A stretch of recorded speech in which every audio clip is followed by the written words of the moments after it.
For the next 2 days the little company trudged through the gloom of the matted brakes. It rained most of the time, a steady drizzle, interspersed with heavy showers that drenched further and already sodden earth and left the travellers cold and miserable. Mist overhead and swirled thick across the ridge tops and still, marshy lakes. The sun remained screened by banks of storm clouds, and only a faint lightening of the sky for several hours near midday gave any indication of its passing. At night there was only the impenetrable dark. Travel was slow and arduous. In single file they worked their way across the tangle of the brakes, through bramble thickets that sword blades could barely break apart, past bogs that bubbled wetly and sucked from sight everything that came within their grasp, and around lakes of green slime and evil smell. Deadwood littered the ground, mingling with the pools of surface water and twisting roots. The vegetation had a grey cast to it that muted in its green and left the whole of the land looking sick and wintry.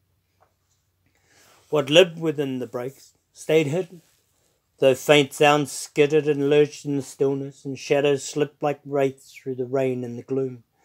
Then shortly before noon on the third day they arrived at a massive body of stagnant water, choked with roots and deadwood that protruded like the earth's broken bones from amid a covering of lily pads rippling gently with the rainfall.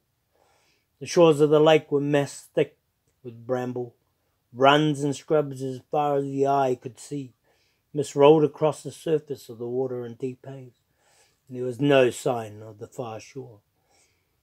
It was apparent immediately that any attempt at circling the lake would require several hours of backtracking to escape the heavy brush. There was only one other alternative open to them, and they took it. Gatson led them, as he had for most of their journey, through the brakes, with the other 4 elven hunters split in pairs so that 2 walked before Will and Amberley, and 2 followed. Cutting through the scrub that blocked their passage, they stepped onto a narrow bridge of earth and roots that jutted out from the shoreline and disappeared into the mist. If they were lucky, the bridge would span to the far shore. They proceeded cautiously, picking their way along the uneven course, carefully staying back from the mire that lay to either side. The mist closed about them almost at once, and the land behind faded into it.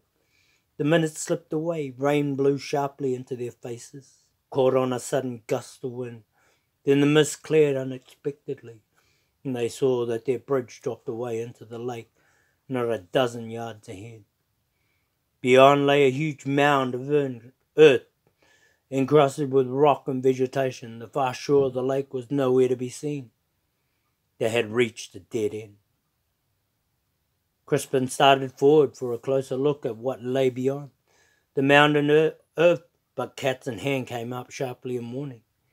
He glanced back quickly at the others of the little company, placing a finger to his lips. Then he pointed to the mound, his hand moving to a long ridge that curved downward into the lake. At its tip, steam rose in small jets from 2 ragged holes that protruded from just above the waterline. Breathing holes. Wordlessly, Crispin motioned them back. Whatever it was that was lying there, he had no intention of disturbing it. But he was too late. The creature had sensed them. Its bulk heaved up suddenly out of the lake, showering them with stagnant water. It huffed loudly as yellow eyes snapped open from beneath the covering of lily pads and vines.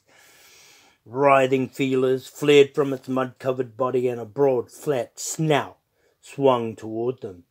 Jaws gaping wide in hunger, it hung suspended above the lake for an instant, then sank quietly beneath the water and was gone. Will Omsford had only a glimpse of the monstrous thing.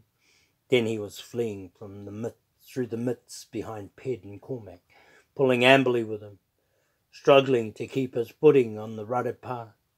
He heard Catson, Dilf, Crispin coming up quickly behind them, and risked a quick glance to the back to see if the creatures had followed them. In the same moment that he looked back, his foot caught and he went down, dragging Amberley with him. The fall saved both their lives. Out of the mist rose the creature, massive jaws sweeping across the narrow bridge before them like a fisherman's net. Cries of terror sounded from Ped and Cormac as the thing caught them up and pulled them into the lake. The huge bulk settled downward into the water and disappeared. Will froze in horror, staring fixedly into the mist where the monstrous thing had gone. Then Crispin leaped forward, catching Amberley up with his shoulder and sprinting for the safety of the shore. Catson snapped up Will before the Valman could think to act on his own and followed. Dilf raced after them, short sword drawn. In seconds, they were stumbling back through the wall of shrub and bramble. Far back from the water's edge, they collapsed in the muddied earth, their breathing heavy in the stillness as they listened for the sounds of any pursuit. There were none. The creature was gone. But now, there were only 5.